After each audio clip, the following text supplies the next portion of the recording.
Hello everyone, কেমন আছো সবাই? আজকে ভিডিও আপলোড করতে পারিনি, একটু সারাদিন ঘুরে বেড়াচ্ছি, ঠিক আছে। এখন যাচ্ছি গাইস প্রোগ্রামে। আজকে আমাদের বাড়ি থেকে কিছুটা দূরে হেলেঞ্চায় প্রোগ্রাম আছে, উত্তর চব্বিশ পরগনার হেলেঞ্চায়। আমার গ্রুপের ড্যান্সাররা গেছে, মানে আমার গ্রুপে যে সমস্ত ড্যান্সাররা কাজ করে তারাই গেছে। ফোন করে বললো, দাদা আমরা প্রোগ্রামে এসেছি হেলেঞ্চায়, তুমি আসবে? তাই যাচ্ছি, এখন রাস্তায় আছি অন দ্য স্পট। আমি আর আমার একটা জেঠুর ছেলে বাইকে করে যাচ্ছি। দাদা এদিকে,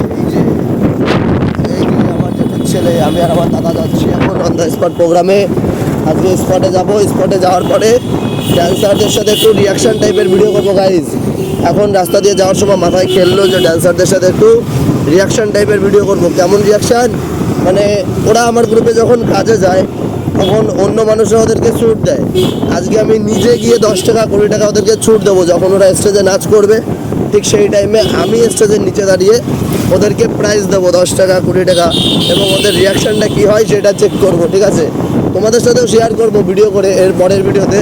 হেলেঞ্চা থেকে কিছুটা দূরে ওদের প্রোগ্রাম, লোকেশান পাঠিয়েছে, আমরা বেরিয়ে পড়েছি যাওয়ার সময়। এখন কত বাজে? এখন টাইম হচ্ছে 9:10। ওরা স্পটে পৌঁছেছে 8:30টার দিকে, আমাদেরকে লোকেশান পাঠিয়েছে। এখন আমরা হেলেঞ্চা প্রায় পৌঁছে গেছি। এই যে বাগদাখন দিকে সেদিকে চ, আমরা হেলেঞ্চা প্রায় স্পটে হেলেঞ্চা পৌঁছে গেছি। আর কিছু টাইমের মধ্যে স্পটেও পৌঁছে যাব। তারপরে ওদের সাথে একটু রিয়াকশান টাইপের ভিডিও করবো, ঠিক আছে। শক্ত যে আমরা চলে এসেছি, আসবো বলেছি, চলে এসেছি। 10 টাকা 15 টাকা প্রাইস দেবো, সরি 15 টাকা না, 10 টাকা অথবা 20 টাকা। ওরা যখন স্টেজে উঠে ডান্স করবে তখন স্টেজের নিচে থেকে 10 টাকা অথবা 20 টাকা ওদেরকে প্রাইস দেবো। যদিও সেগুলো ভিডিও করবো, তোমরা দেখতে পারবে। এরপরে ভিডিওতে আমি শেয়ার করবো ওদের রিয়াকশান কেমন হয় সেটা চেক করবো, ঠিক আছে। তো আজকের মতো এই পর্যন্ত, টাটা। আমরা এখন স্পটে পৌঁছাই, পরের ভিডিওতে বাকি সবটা শেয়ার করছি।